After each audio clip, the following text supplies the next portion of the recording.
Hello, my name is Suzanne Gilbert, and I'm delighted to be with you today for one of my favorite meetings in the world, the All India Ophthalmological Society Conference. I am pleased to be invited to address a topic close to my heart, the building of the eye care team research skills for quality and sustainability. Some of you may recall that there was a session in February 2019 on collaborative research internationally. And this talk has a relationship to that one, which I hope some of you will recognize. First, I'll address for several minutes the movement for research capacity building, also some case examples, and then I'll address the benefits of promoting research capacity building in your institution. Types of research to be addressed involve population-based epidemiological research, operations research to improve service delivery, literally quality, volume, equity, sustainability. And also many of us have routinely had access to training in clinical research to improve clinical outcomes, all of these being very important. A leading study out of UK several years ago addresses why research by our health workforce. Why do we even consider people who are implementing healthcare to conduct research into healthcare? And the findings are the orientation and findings were very clear. On the one hand, that everyone benefits from a research engaged workforce, that the researchers tend to keep up to date, research is focused on practical matters, and participation in quality improvement adds dynamism to one's career and opens up one's horizons. The findings are that in the UK, of the 2,000 people responding, all of them doctors, although some of these findings can apply to many other personnel. There's a strong interest in research, but a concern that they didn't have the time or funds to move into the research. Women in particular found it difficult to fit research into their busy clinical and family life. Those consultants more advanced in their tenure found that they had not been doing research early enough to really hone those skills well, whereas they were very interested, and younger trainees found that learning and excelling at research gave them a competitive edge, and also they benefited greatly from research training coming earlier in their career, which is being done more and more these days. There is a growing literature into effective practices for teaching research. This is just one example of a multidisciplinary method for teaching implementation research, in this case in the public health setting, but it has lots of corollaries to our settings as well. Research is done collectively, and regional research strengthening is a huge part of the current movement. This is an example from Africa. We can find examples from several regions and countries, and an emerging literature is coming out. Finally, evaluation into what methods work for building research capacity are critical, and that evaluation is being conducted at the individual researcher level, at the level of their team, which is a big focus that we have in eye health, focus on research teams. Also, the evaluation of RCB on the organization itself and the larger networks the organization is part of. SEVA and our partners have a long legacy of research activity together, which over the decades has moved into research capacity building, so partners themselves can perform more of the research that's very important to them. Critical is that the partner be in the driver's seat when it comes to establishing the research priority and the team that will get it done. The research is designed in a way that it's highly relevant to service delivery, linked with that service delivery, and yet distinct, so we protect the time and resources required for the rigors of the research. Training, of course, is part of this process, and it results in the ability of partners to cross-share their results with each other and with the world. SEVA has worked with partners in many different ways to help develop research competence and capacity. A recent and ongoing activity is described here. It's building operational research capacity for eye service improvement, a joint initiative of the Indian Institute of Public Health Hyderabad with SEVA. This was our first face-to-face meeting in December of 2019. It was to have been the beginning of a series of face-to-face meetings with teams over time to promote the project. In fact, what was originally seen as being a 12-month project with intermittent face-to-face and virtual sessions has become a 20-month-long workshop, entirely virtual, learning by doing. It involves 4 eye hospital teams, 3 from Nepal, 1 from India. The teams are interdisciplinary and from different levels of the institution's hierarchy to ensure that the research is understood by all, including the people actually doing its implementation. Ultimately, everyone needs to learn from the research. Multiple strategies are being employed by the very skilled faculty of the India Institute of Public Health Hyderabad, working with SEVA partners and SEVA consultants and staff in conducting large group learning sessions and a series of iterative small group, customized, tailored learning and reinforcement opportunities.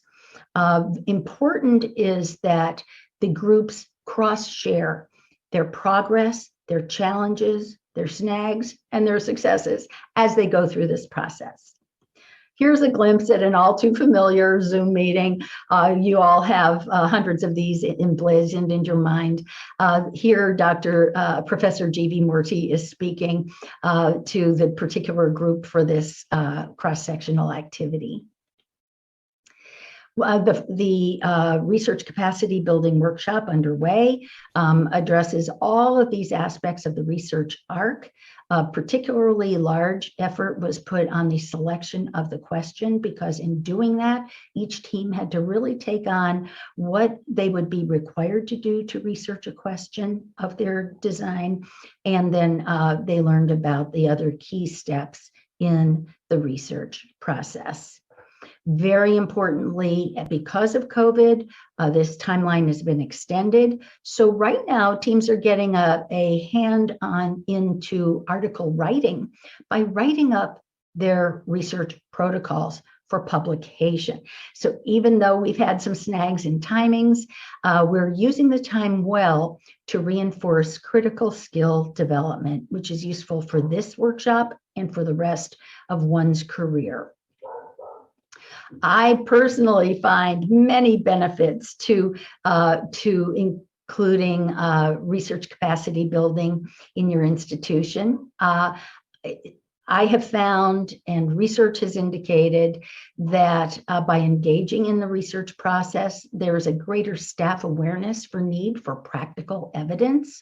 It popularizes routine data collection and review, because people have a fresh appreciation of the importance of data and how it can inform and improve their work. Also, having the research component embedded in your institution and its DNA opens you up to research collaborations globally and locally. These are very stimulating and can make the research much more effective. Of course, most people, when they think of research, they think of publications. When we think of research, yes, we think of the publications, but moreover, how those data and findings will be used to improve service quality and sustainability within your own institution and as part of continuous improvement. So I look forward next year to be able to address with a series of colleagues the next chapter, strategies for building research capacity. I'm delighted to participate in the discussion following these several talks today, and I thank you very much for your attention. Thank you.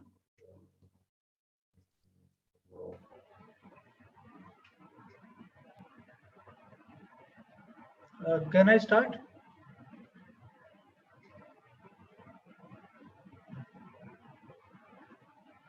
Good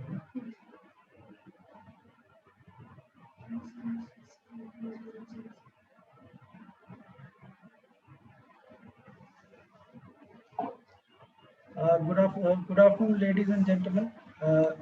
We start our CME on off-label use of drugs in ophthalmology. We have no financial disclosures, and our faculty includes senior defense ophthalmologists from all over the countryside. To begin with, off-label use of medicines in ophthalmology, as you Google search on this topic, you see a large number of results.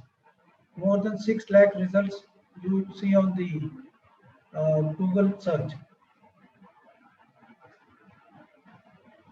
What is off-label use of drugs? It means any drug or expendable which is used for an unapproved indication in an unapproved age group, in an unapproved dose, and unapproved form of administration. Means off-label dosage, different indication, different route of administration, or different age group. Once you go to the literature of ophthalmic medications, one finds that more than 50% of ophthalmic medications which are being used are off-label. And this figure goes to more than 90% in cases of children. As far as the financial implication is concerned, about $44 million market is there of off-label drugs in US. Indian figures are not known. The question arises why off-label drugs are used and is gaining popularity. The first cause is the increasing expectations of the patients. Every patient wants the quick recovery for all the illnesses. Many of the illnesses don't have a definite medicine, so off-label drugs are used in these cases. Second is cost effectiveness. We are using Avastin instead of Lucentis because of the low cost. Third, the clinical trials are less commonly done in cases of children, pregnant and lactating women, and elderly, as we can see in the corona vaccine. Next point is after all the labeled drugs are used, still the patient is not happy, so off-label drugs are used to treat patients. Next point is for rare diseases, very limited drugs are and the studies have been conducted, so off-label drugs are being used in these cases also. Similarly, in cases where symptoms are similar to known disease, unauthorized use or off-label use of medicines are used. In addition to these, many a times you see that off-label drugs are used by various hospitals or doctors to prove that they are better than the others. Based on they are listed high in the pharmacy. These drugs are discussed in every magazine, on the web, and used by millions of doctors and the people to show that they are better than the others. However, not all these off-label drugs have their own limitations. First, if not used with scientific data, they have unrestricted experimentation on the patients. There is unknown health risk associated with these diseases and the procedures, and sometimes these medicines and the procedures are ineffective. In addition to these, there are serious adverse effects, as we saw a few years back, Avastin-related endophthalmitis. And one should also keep a check that the patient, if not treated properly or develops some complications, can go to court and there can be problem for the prescribing doctor. As far as the Indian scenario is concerned, Drug Controller of General of the India is the final authority as far as the drugs approval is granted. For off-label use of drugs, there are no clear-cut guidelines about these. And currently, none of the off-label use drugs are approved by the Drug Controller General of India. So, to avoid any litigations, we have to have continuous education. We should have scientific knowledge about the use of these drugs. We must inform the patient and the attendant clearly, and should have meticulous record keeping of the case sheets and the consents and everything which are done for these drugs. As far as the drug companies are concerned, as far as the law is concerned, off-label drug selling is a violation of law in India and is an offense. However, most of the pharmaceutical companies, they go for selling off-label drugs because of the finances involved in the getting approval from the drug controller, and as this process is lengthy and costly. It is impractical to expect the pharmaceutical companies to restrict or stop off-label promotion. Thank you. Now I call upon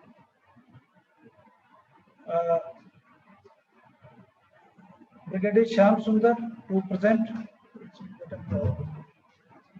his topic on the off-label devices and surgical procedures in anterior.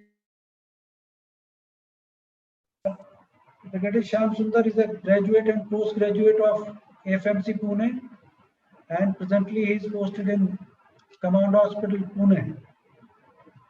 He is an excellent ophthalmologist with more than 30 years of experience in ophthalmology, in ocular trauma, and in glaucoma, cataract surgery, and uveitis, neuro-ophthalmology. May I request him to present his talk?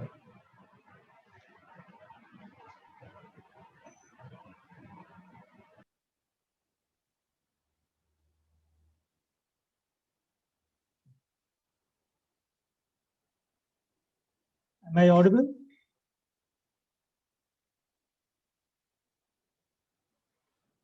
Good afternoon. At the outset, I would like to thank Dr. Barnwal for having allowed me to participate in this interesting IC. I shall be talking on off-label uses of devices in surgical procedures involving the anterior segment. No financial disclosures.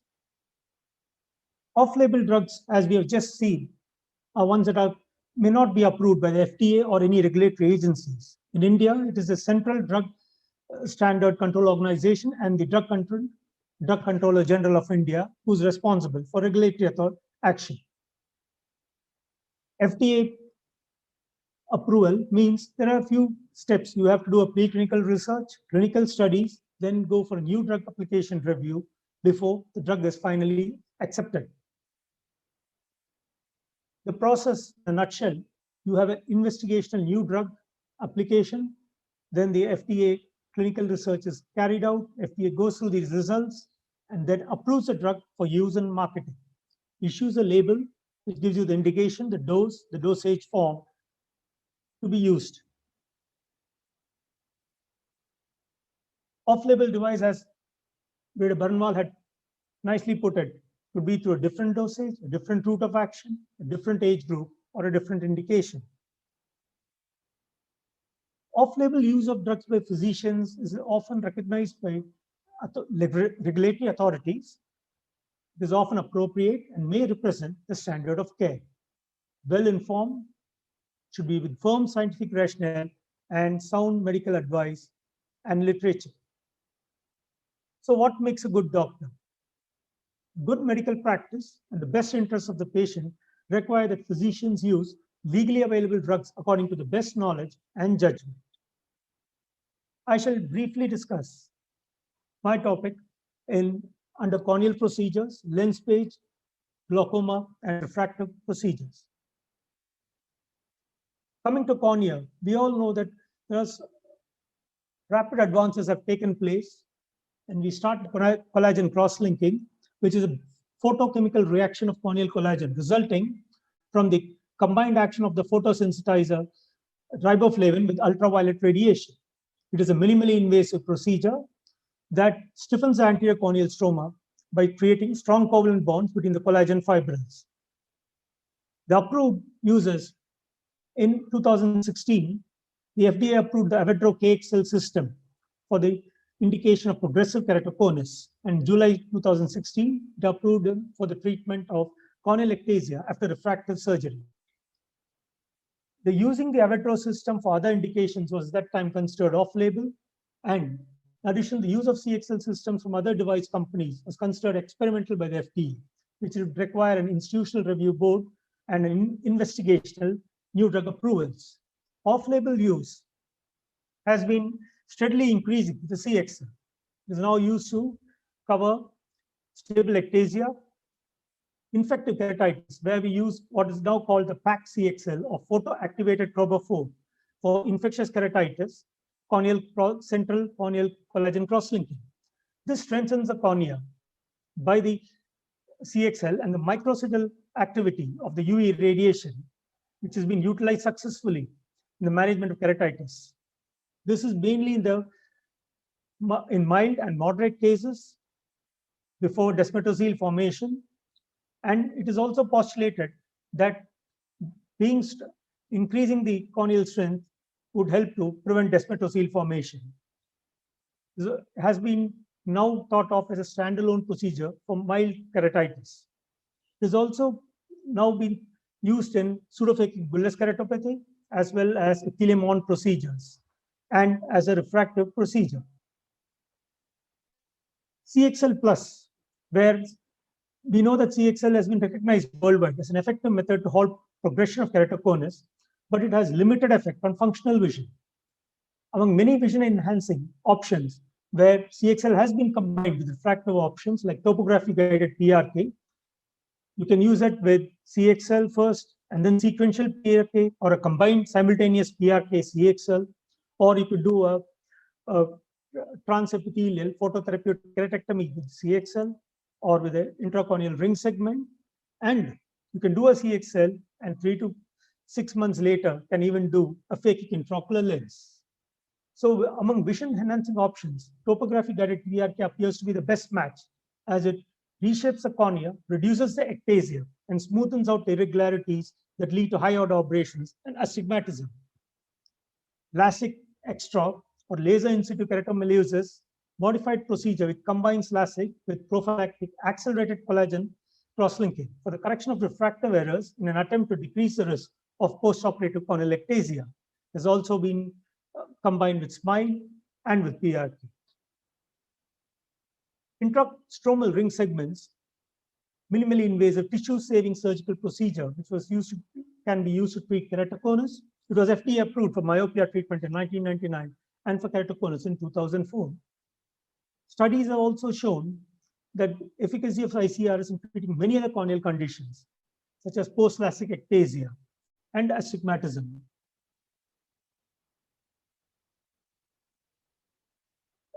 Off-label use has been in post-refractive surgery ectasia. Coming to tissue adhesives, cyanoacrylate glue, use of tissue adhesives in ocular surgery was first reported in 1963. And since then, we have been regularly using cyanoacrylate-based adhesives for anterior segment surgery and treatment as useful adjuncts. The off-label uses are small corneal perforations, impending perforations for desmetosceles and wound leaks. They are all considered currently as off-label applications. They do help form a scaffold. Fibrin glue, which it's an adhesive which imitates the final activity of the final stages of coagulation cascade when a solution of human fibrogen is activated by thrombin. Many off-label uses are there for fibrin glue, starting from pterygium on to corneal perforations, amniotic membrane transplantations, refractive surgeries, glaucomas, and PR. Topical interferon alpha 2B has also been used off-label in the treatment of OSSN since the first publication in 1994. It's a good response to treatment in many cases with complete tumor regression. It can be used as immunoreduction or immunotherapy initially, or post-surgery as immunoprevention. Intrastromal injections are also being used increasingly. We know that bevacizumab has been used for chronic corneal neovascularization, amphotericin voriconazole for deep fungal keratitis, moxifloxacillin for recalcitrant bacterial keratitis. All of them are being used with regular frequency nowadays. Mitomycin C was approved by FDA as Mitosol C. We do use different formulations, different routes of injection, has been used in pterygium surgery, glaucoma surgery, OSSNs, and now increasingly used for post-PRK to reduce the corneal haze. Intracameral injections. We have used intracameral moxiflox. It is well known that intracameral cefuroxime was used by the ECRS initially in 2007, and based on the randomized study, Europe, people had started using intracameral cefuroxime. Most surgeons who have shifted to topical phacoemulsification are now using intracameral moxiflox routinely at the end of surgery. Some surgeons use vancomycin also. Intravitreal triamcinolone acetonide is also used to visualize vitreous AAC to control post-operative inflammation after uncomplicated cataract surgery. Intracameral bevacizumab is also used for pubeotic glaucoma. Nd:YAG used so often, used basically for initially for PCOs, and PIs are also used for vitriolysis, disruption of anterior hyaloid phase, malignant glaucoma, and pupillary membranes. Argon laser suturalizers, laser peripheral iodotomy for acute angle closure, or all other types of off-label uses. Ringer lactate, the most common, which all of us would have used at one time or the other in cataract surgery before using BSS. Refractive surgery, you come to phakic IOLs, can use piggyback technique to correct residual astigmatism after a implanted PCIOL. You can also remove a normal lens in high myopes and implant an intraocular lens to correct their refractive errors. Phakic IOLs have been FDA approved for myopia and myopic astigmatism, but are increasingly being used as off-label for hyperopia and astigmatism. Femtolaser has been used and is being increasingly used, but now people have also said PCO, primary posterior laser capsulotomy, can be done using the femtolaser itself at the end of surgery. SFIOL using Gore-Tex suture is another example, which is not, Gore-Tex suture is not FDA approved. Glaucoma surgeries with augmentation bevacizumab, mixed procedures were with cataracts only, but now are being used increasingly as standalone. Drug delivery systems, drug-eluting contact lenses are used like bimatoprost with contact lenses and with punctal plugs, which have been held to release over a period of time with either moxiflox, steroids, or dapafenite.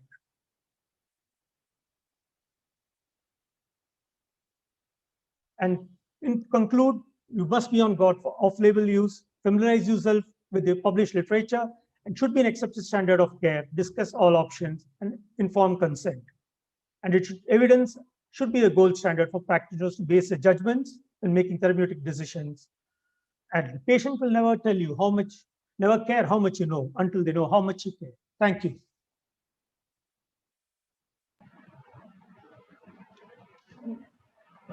Thank you, Brigadier Shyam Sundar, for a detailed presentation on off-label use of drugs, the procedures in the NTA segment. Now I invite Colonel Gaurav Kapoor.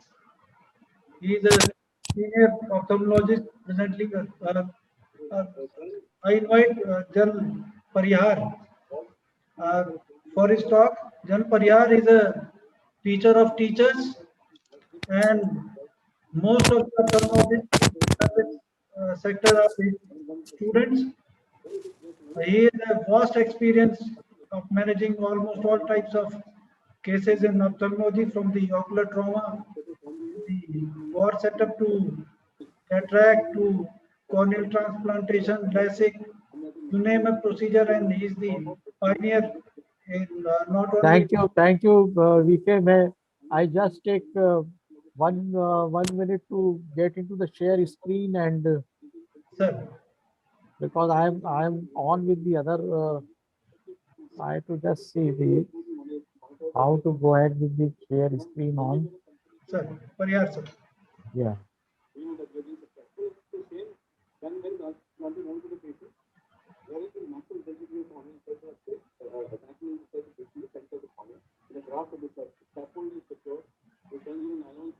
Get time to get my presentation on mobile. Just take one.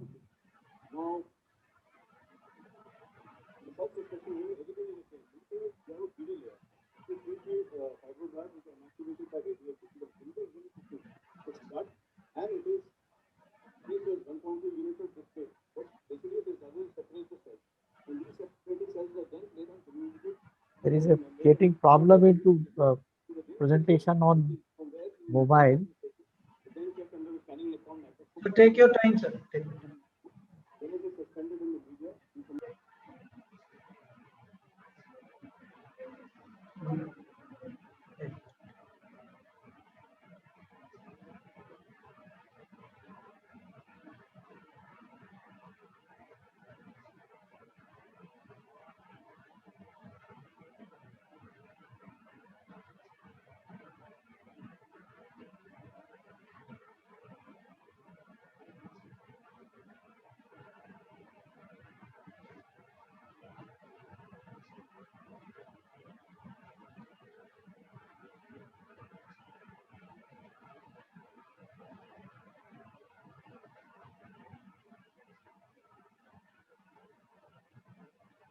In the meantime, Gaurav, you can start your presentation. Gaurav is a senior ophthalmologist of armed forces, and he is one of the leading and the best ophthalmic surgeons of armed forces. Presently, he is posted at Command Hospital, Western Command, Chandimandir, and he is a graduate and postgraduate of FMC Pune, and recently he has been awarded the best paper in cataracts in this conference. Gaurav, please.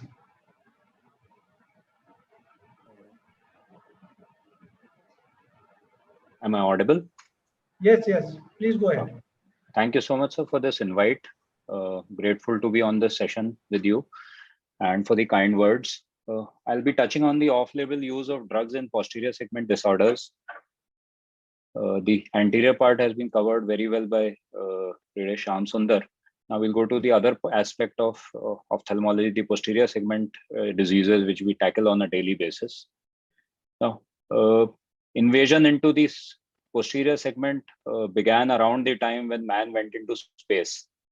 And historically, they were successfully cured endophthalmitis in rabbits as way back as 1944. And basically, this is a method that surgeons have used over the years to bypass the blood-brain barrier. So the issue basically is whether it is safe or not. Now, the common indications that we know for posterior segment disorders, these are the day-to-day issues that come up in front of us. Commonest is endophthalmitis. ARMD is a big issue now. CNVM secondary to multiple retinal disorders, macular edema, retinal vein occlusions, uveitis, and CSCR. These are the commonest indications that one would think of.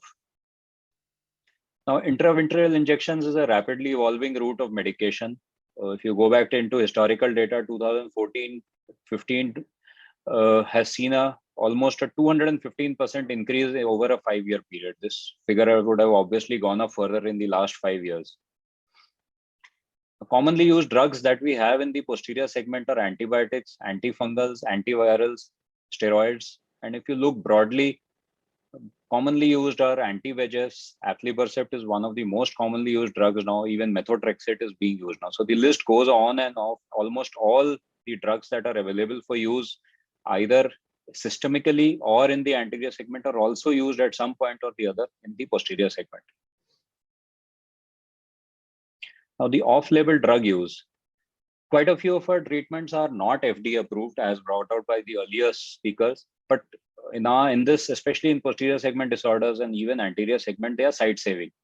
So what matters is the risk and benefit, and how well the treatment has been adapted, and what evidence is there to promote its use as an off-label drug.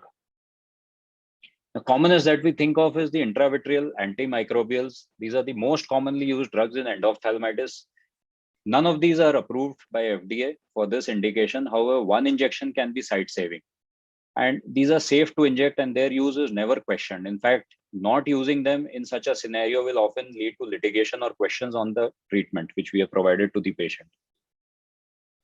Intravitreal steroids, injection dexamethasone. This is FDA approved to reduce inflammation, uveitis as an adjunct to treatment of endophthalmitis.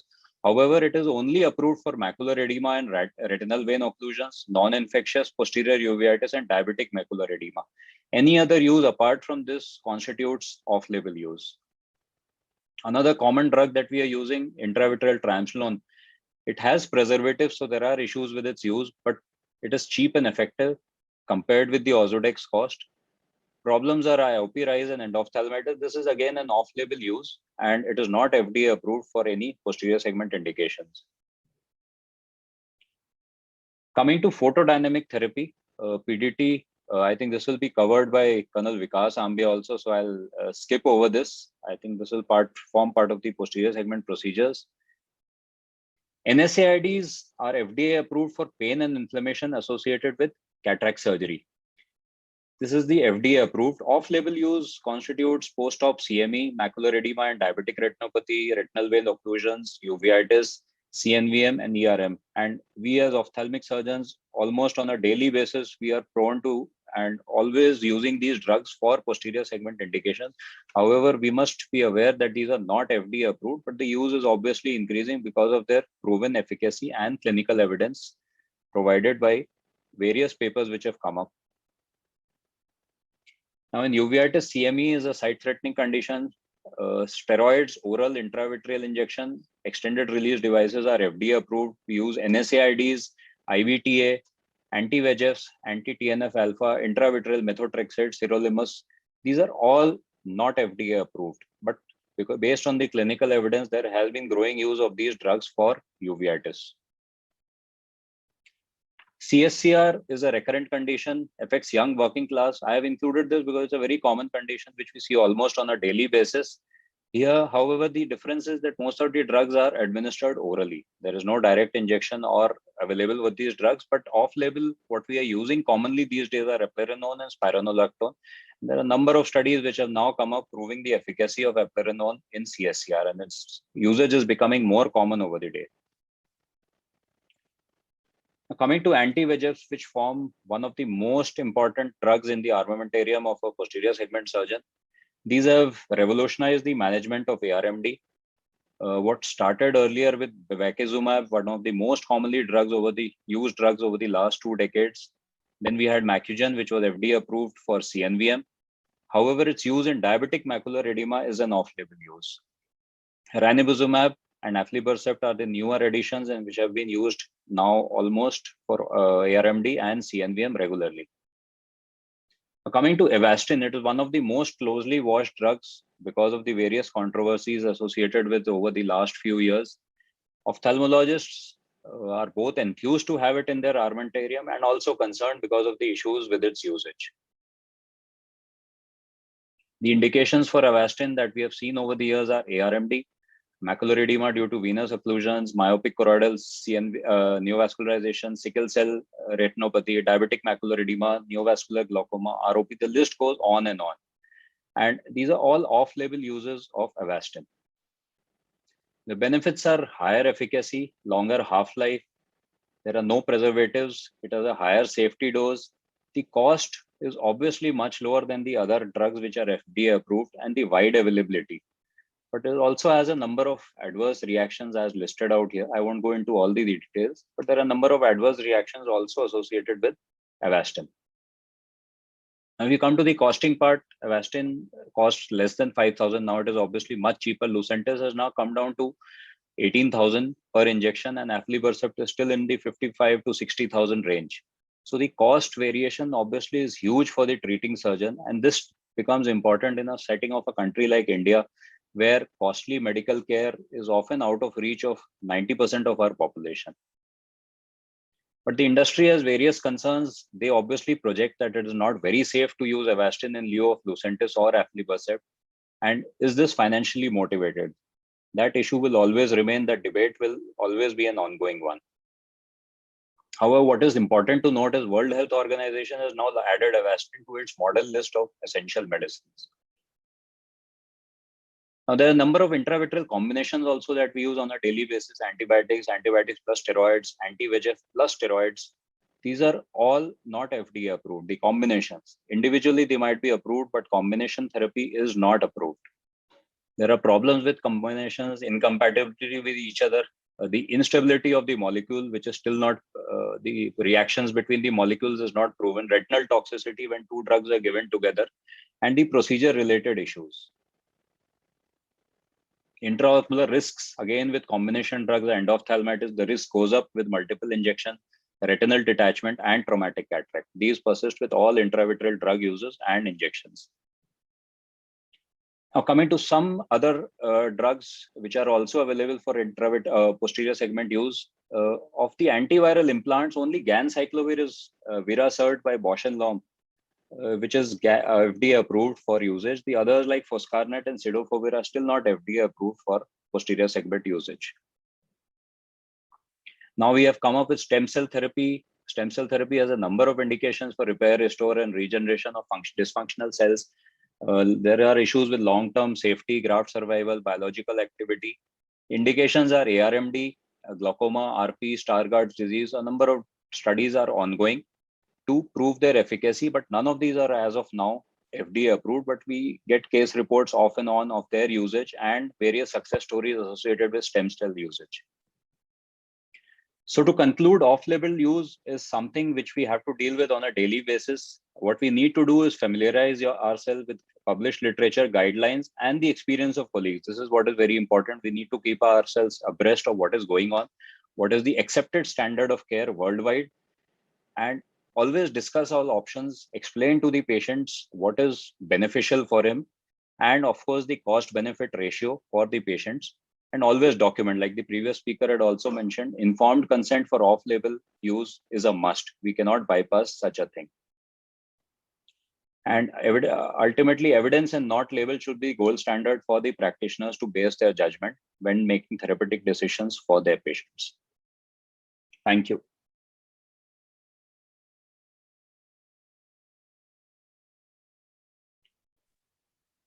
Thank you, Great. Dr. Gaurav, for an excellent talk. Now, I'll call on Dr. Vikas Ambia to talk about devices and procedures in the posterior segment.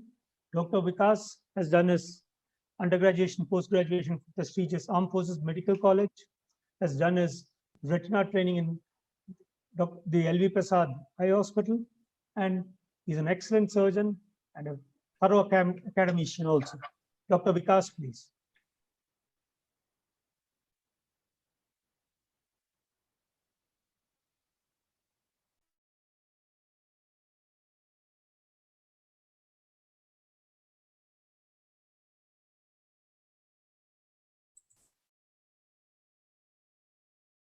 Thank you, sir. Am I audible, sir?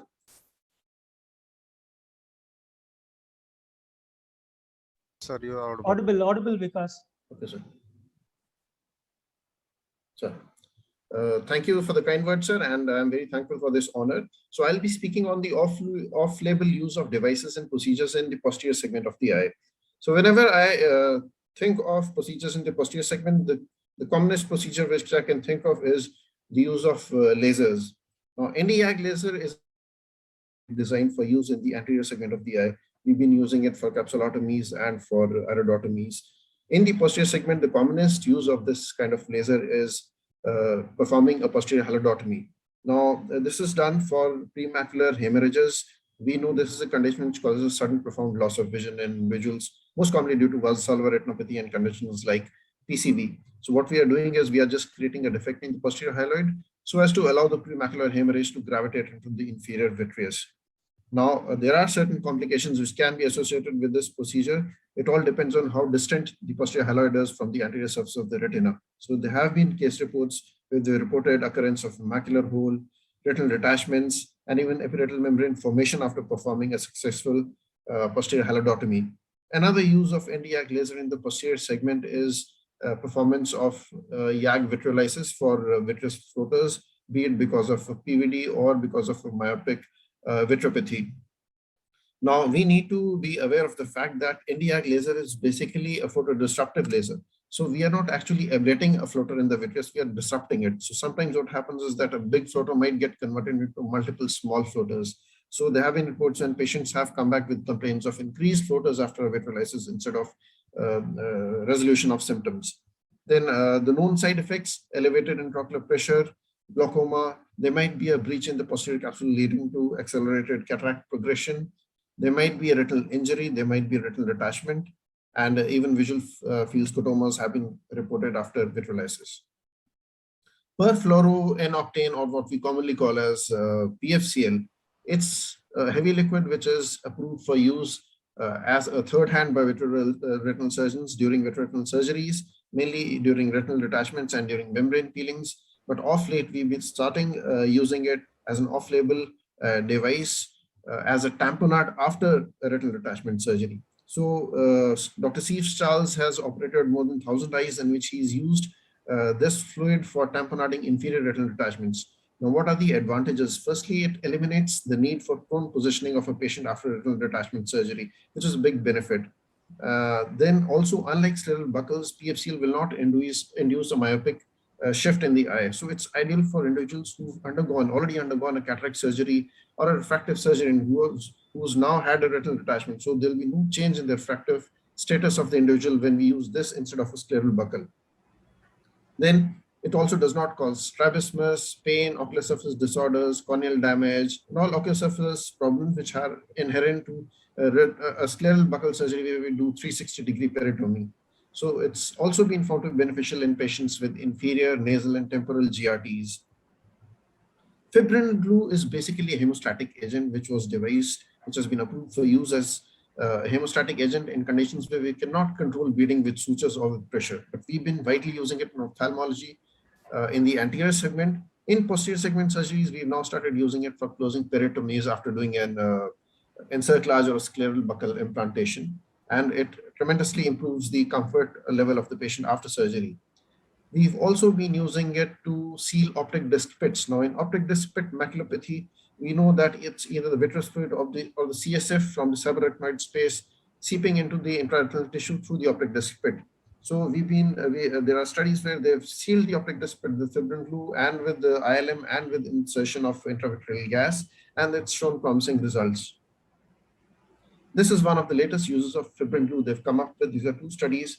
So what they did was the standard surgery in rheumatogenic RDA is either pars plana vitrectomy or implanting a scleral buckle. Now in PPV, the main disadvantage is this person has to have a post-operative tamponade either with silicone oil or with gas. Now the disadvantage is that silicone oil has its own complications like increased intraocular pressure post-operatively, emulsification, glaucoma, all those conditions, and the patient has to go for a second surgery for removal of the oil. Now, in this condition, what you're doing is you're settling the retina with the air fluid exchange, you're sealing the break with fibrin glue. So after surgery, you do not need to inject silicone oil or gas in the eye. That's a big advantage because from the first post-operative day, the eye would be filled with BSS and the individual would have a good post-operative visual acuity. Recombinant tissue plasminogen activator, it's basically a thrombolytic which has been approved for strokes, infarctions, myocardial infarctions, pulmonary embolism, but we have mainly been using it to treat submacular hemorrhages. Submacular hemorrhage, again, it's a condition which causes a profound sudden loss in individuals who have wet ARMDs, PCV, and we cannot delay treatment of this condition because it causes irreversible photoreceptor damage. So here we've been using TPA either in intravitreal or in subretinal form. Either we can do a vitrectomy and inject the TPA into the subretinal space and then inject gas, or otherwise we can just inject intravitreal TPA along with gas. So both these options have shown promising results as compared to simple observation. Silicone oil, now this is a substance which is approved for use as a tamponading agent after retinal detachment surgeries. But studies have shown, in vitro studies have shown that silicone oil also has a bactericidal and a fungistatic activity for over a period of 30 days. Now, this quality of a medical grade silicone oil has been exploited in treating post-surgical endophthalmitis and post-traumatic endophthalmitis, even in the pediatric age group. So this has shown again promising results in eyes as compared to the ones which were not injected with silicone oil. Human amniotic membrane, it's one of the inner fetal membranes which has its own inherent anti-angiogenic and anti-inflammatory properties. So we've exploited this property in treatment of large refractory macular holes in which photoreceptors have been seen to show migration after sealing of breaks, and the results have been better as compared to non-usage of amniotic membrane in refractory macular holes. There have been reports of this complication. It's parafoveal atrophy, which was seen after usage of this graft, but then it was seen that it was seen in individuals only in the myopic eyes. This study only had myopic eyes, already had myopic macular degeneration. So this might not be the case in the rest of the eyes. So this is one of the recent usages of amniotic membrane. Then this is a very interesting usage of, again, human amniotic membrane. Now, in fractional retinal detachments and in combined RDs and diabetics, whenever we operate, we always land up, most commonly, we do land up with some iatrogenic macular holes. Now, these RDs have a very thick subretinal fluid. So even if you aspirate the fluid, it will never be complete. So it's what we end up with is doing an extra amount of laser around these breaks, which subsequently leads to PVR formation and recurrent RDs after the surgery. So using an amniotic membrane to seal these breaks without laser retinopexy drastically improves the outcome in the form that it reduces the incidence of epiretinal membrane formation after surgery and therefore reduces the incidence of recurrent RDs in these cases. Ozurdex, as Colonel Gaurav sir already mentioned, these are the approved usages, but in RD surgeries, it has of late been used to prevent PVR. So wherever we think that this case is more prone to have PVR post-operatively, we have been using Ozurdex implantation we've been doing along with silicone injection in such eyes, and it has shown good results. Another recent usage of Ozurdex is subconjunctival injection of Ozurdex in eyes that have anterior scleritis of a non-necrotizing variety. The advantage of procedure is that you can always remove this explant if ever you see any complications like raised IOP or necrosis of the sclera. Then suprachoroidal buckling is again a recent procedure. Now what we do in a sclera explant is we are indenting the sclera from outside to bring about a choroidal adhesion. This concept involves just making a small sclerotomy and injecting a filler into the suprachoroidal space. So now you're indenting the sclera to oppose retinal break with the underlying RPE without the inherent complications associated with the scleral buccal placement. So we are using different types of cannulas which have been devised and different types of hyaluronate depending upon the duration of indent that you need to see in these eyes. And lastly, photodynamic therapy. We know it's approved for use in CNVM associated with ARMD, but of late we know as it specifically targets choroidal vasculature, we've been using it for treating very effectively polypoidal choroidal vasculopathy, vasoproliferative tumors, chronic CSR. It's been proved to be very effective in chronic CSCR and also in choroidal hemangiomas and in peripapillary CNVM. So that's all about off-label uses in posterior segment. Again, to conclude, I would say that whenever a drug is being or a procedure is being done off-label, we know there are only two things. Either it is with the aim of treating the patient when you just need to take a consent from the patient and you're backed up with sufficient medical literature. The other is you're experimenting with the patient. In that case, you need to have a proper legal backup. You need to have an ethical approval to do such a procedure. Thank you. Thank you so much, Colonel Vikas. It was an excellent talk, especially in cases where it is very difficult whether to go with the conventional things or the off-label things. Thank you. Thank you, sir. And now I invite Jan Parihar, Yeah. the teacher of teachers. He is teacher of most of the ophthalmologists of armed forces who are presently practicing, including the senior ones like us. Jan Parihar, sir, please. Thank you very much for kind words. So you have made me Guru Ghantal. So Guru is always a Guru. Yeah, yeah. Why the screen is not coming?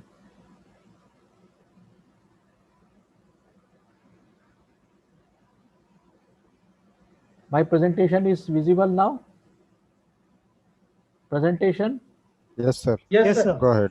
Yeah, thank you. Thanks a lot. So Vikas has done a good job. My job has been now resolved because I am coming to down. He has already mentioned the what is off label, and really if you go through these presentations, everything is off label.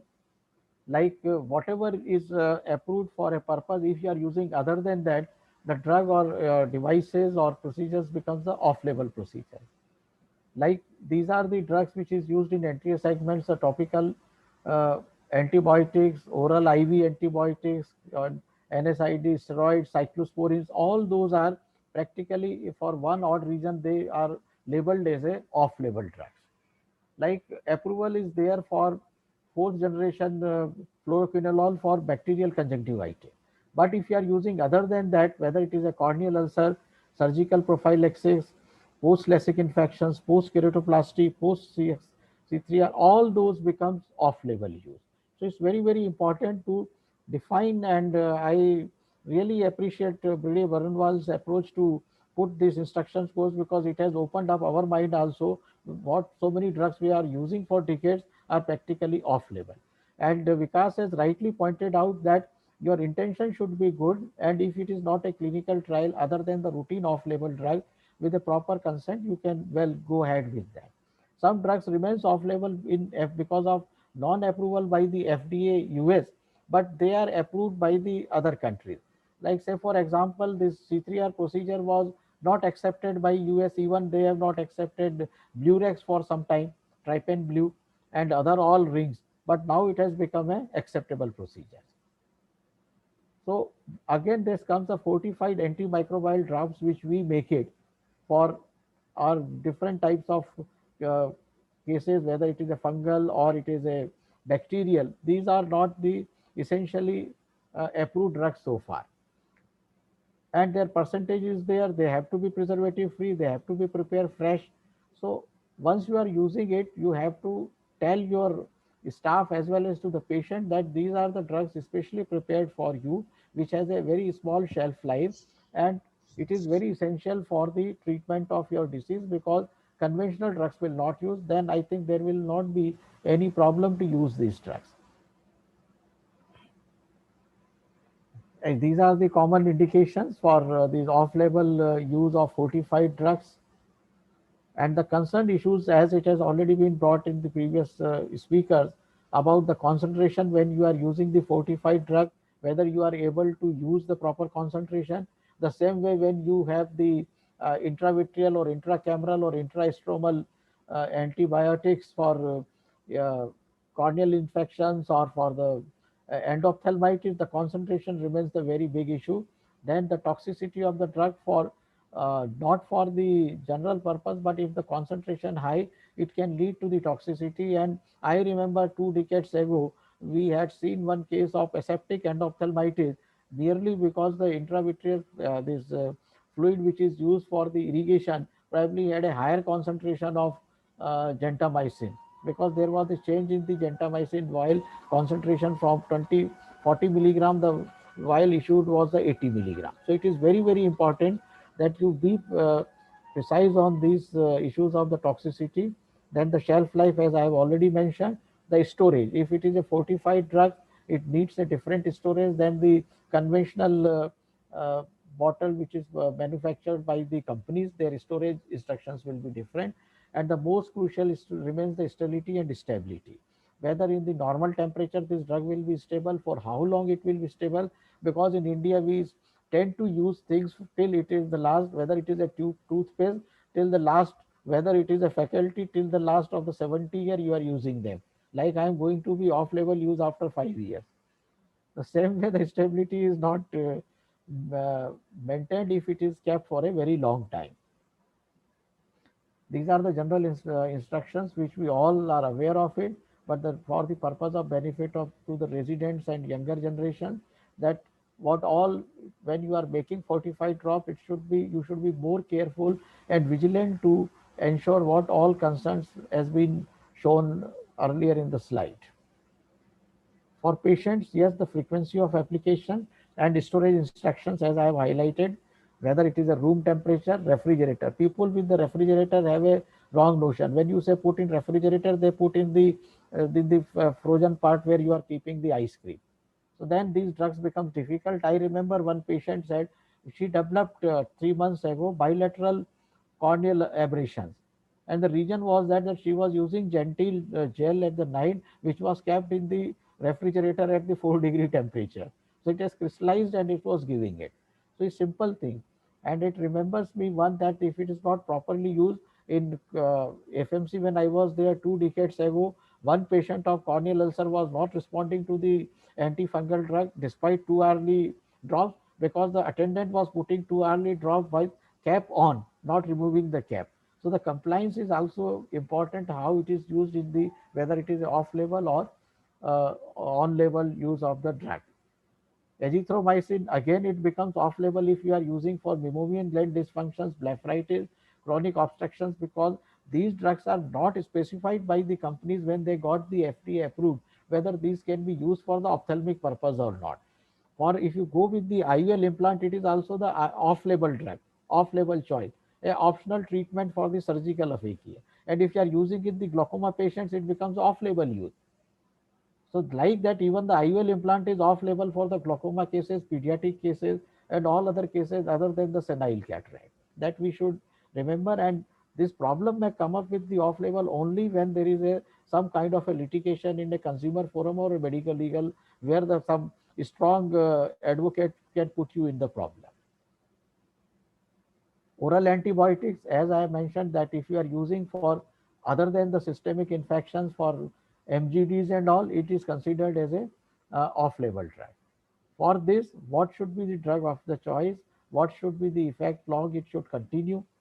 And as I would like to add here the 2 more important drugs which we are using for the off-label. One is the interferon, which we should know, and second is the cytotoxic drugs other than mitomycin. We are using like methotrexate and all other drugs for the post-corneal transplant cases, stem cell deficiencies. So it is better in those cases we should get a clearance from the concerned subspecialist of the medicine or surgical discipline, because that the systemic toxicity, even with the small dose for the methotrexate or the interferon used by us for the uveitic glaucoma or other diseases, may create a problem for us. As I have mentioned about the interferon, that how you are going to use it. And the mitomycin C, yes, it has certain complications, but it is practically has become a on-label drug than the off-label. But again, the concentration what we are using, the 4 microgram 30 years ago has become 2 microgram, and now it has become 1 microgram.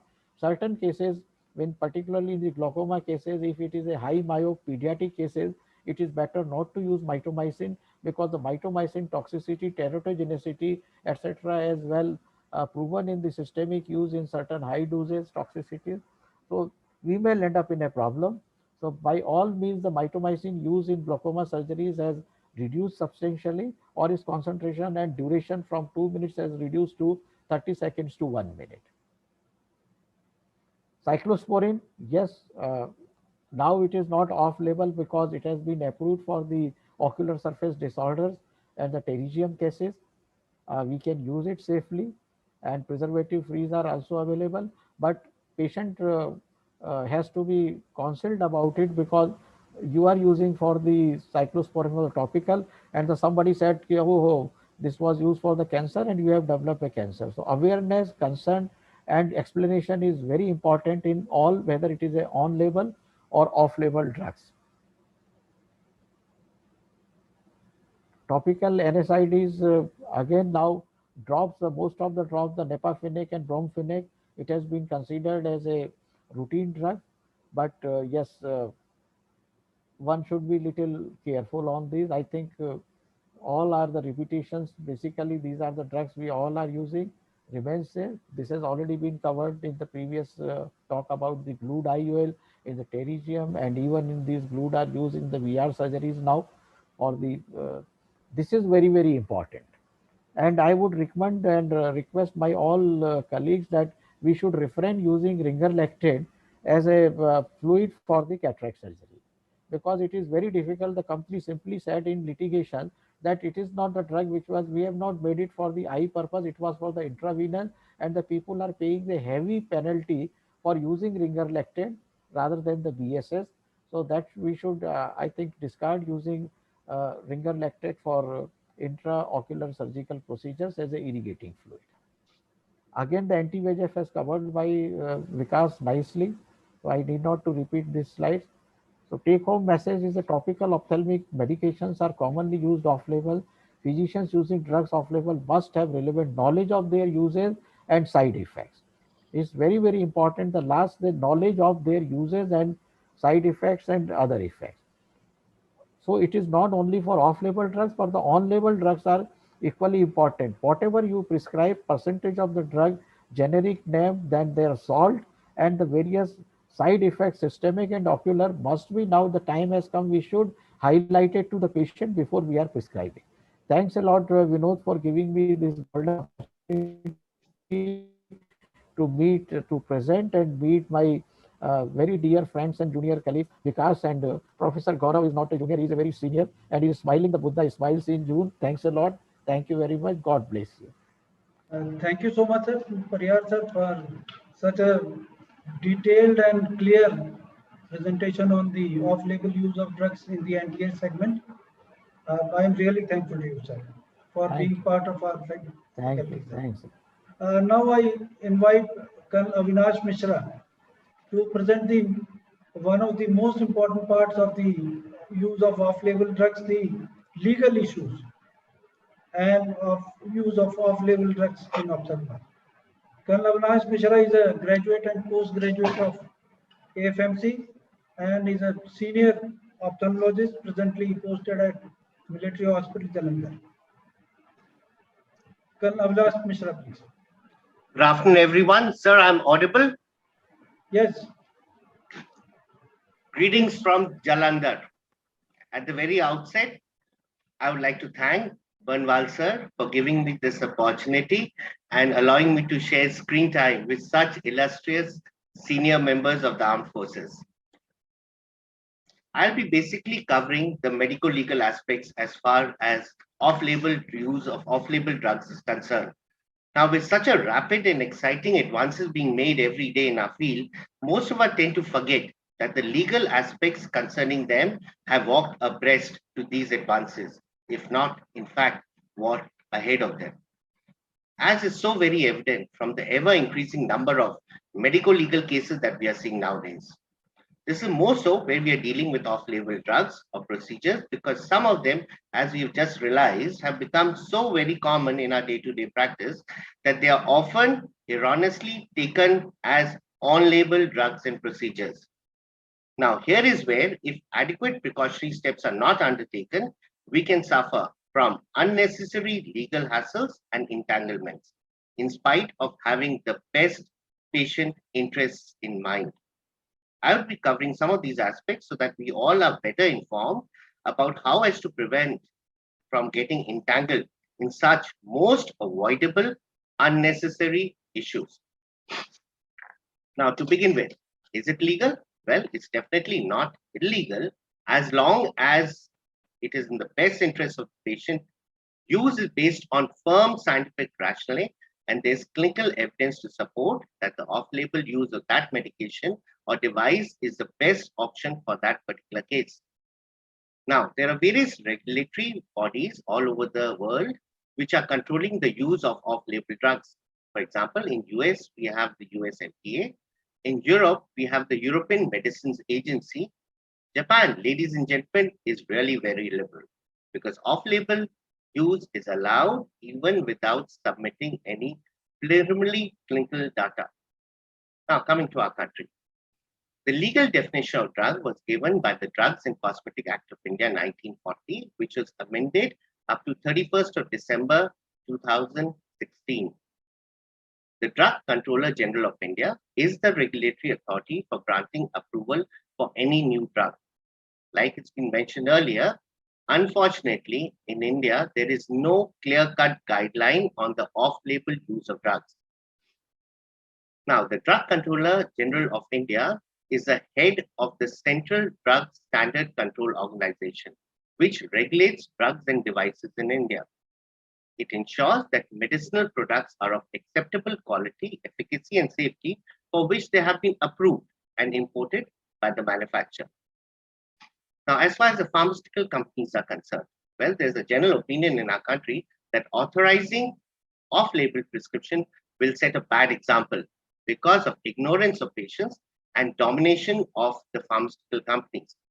So, off-label marketing by pharmaceutical companies is considered a violation in law in India, an offense under the Drugs and Magic Remedies Act 1954. Now, in spite of the IMA's very positive support, in which way they had submitted a policy to the health minister stating that doctors in India should be allowed to prescribe drugs for unapproved indications when there is firm scientific evidence and medical opinion to justify such off-label treatment. However, still, any rule about the off-label prescribing is yet to be introduced in India. Now, precautions. This is most important because we need to get safe as far as unnecessary medical malpractice issues are concerned. Now, I'll be discussing avoiding malpractice risk under the informed consent, detailed documentation, regulatory issues, coverage issues, and ethical issues. Now, the use of off-label drugs combined with an adverse outcome is a potential malpractice disaster. And the key to managing this risk, and let me just state again, we can only manage it, but not eliminate it totally, is by informed consent. This is more important for off-label use of drugs, and patients, when properly informed about the initiation of treatment, must also fully understand the risks and benefits of the recommended treatment and possible alternative approaches to manage his condition. Informed consent, ladies and gentlemen, is not a form. Rather, it's a continuous process. We must discuss with patients the off-label status of the proposed therapy and the risks associated with it. Now, this is a sample of an informed consent template. As you can make out, it is far more detailed than any other drug, because we have to specify exactly the purpose why we are using that drug, state the alternatives which are available to that drug, and also the known complications and side effects of that drug. The documentation is again very important, as has been mentioned earlier, and this involves a decision-making process, the informed consent discussion and off-label status, the dose and lot number of the off-label drug, and a detailed discharge and follow-up instructions. Regulatory issue. Now, this refers primarily to the difference between investigation and medical practice.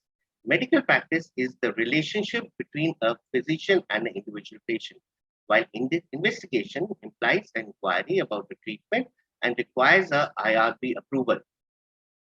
Please, noteworthy is that courts have held a violation of regulation as negligence per se and subjected the doctor concerned to malpractice or even having criminal implications. Now, insurance coverage. This is one of the most difficult issues, and here it is recommended that the individual medical insurance companies should establish a case-by-case coverage for an off-label drug based upon the assessment of the medical indication as whether it's reasonable and necessary. Ethical concerns. A fine balance exists between ethics and legal status. Prescription of an off-label drug should be considered ethical when the drug is cost-effective, there is no approved drug available, and there is enough safety data. I'd like to finally summarize by stating that off-label drugs gives us freedom to apply new therapeutic options based on the latest evidence. It also gives us freedom from adhering blindly to the manufacturer's instructions. Instead, now we can focus the treatment towards individual patients or for an entire group of cases. The regulatory bodies have a role to play in protecting the health of the public by not allowing off-label promotional drugs for untested and unproven benefits. It's a double-edged sword, which at one end might be helpful for some patients, but also on the other end, it may expose certain patients to unrestricted experimentation. All attempts should be made in keeping the best interest of the patient in mind. Now, how can we protect ourselves?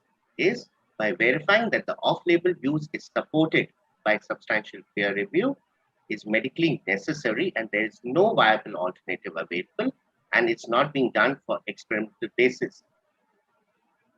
Finally, the take-home message: as new and effective drugs are introduced for various ophthalmological diseases, off-label drugs will continue but to escalate as ophthalmologists attempt to optimize treatment options.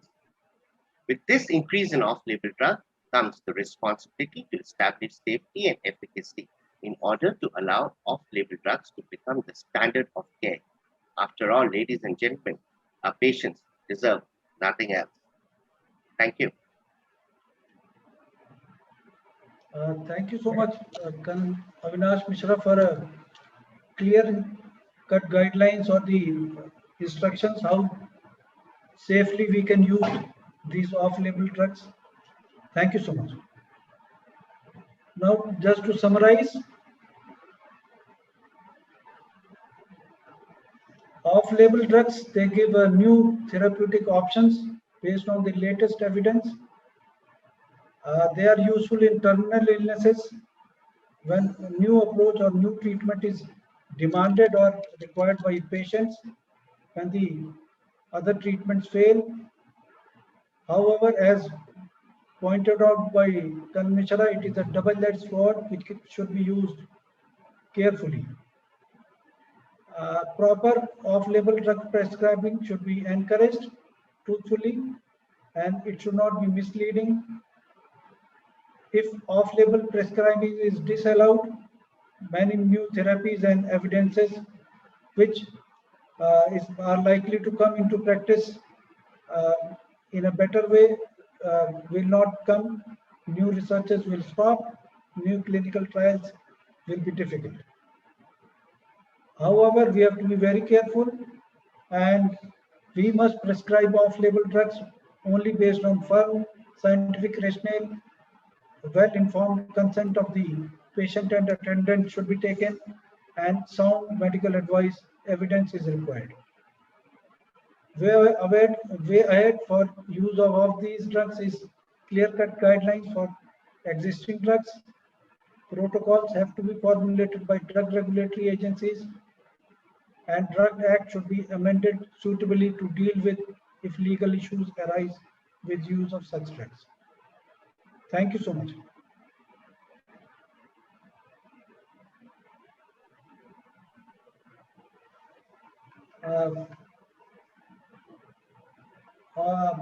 I thank each and every participant and the faculty for giving their presentations in best manner.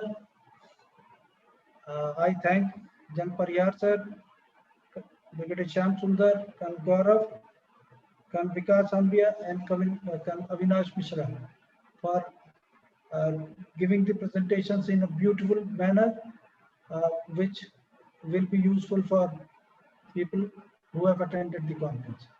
Any questions or any points which needs clarification, people are invited to ask any questions.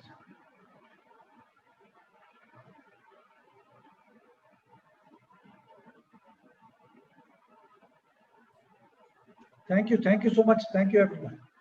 Thank you, sir. Thank you, sir. Thank you.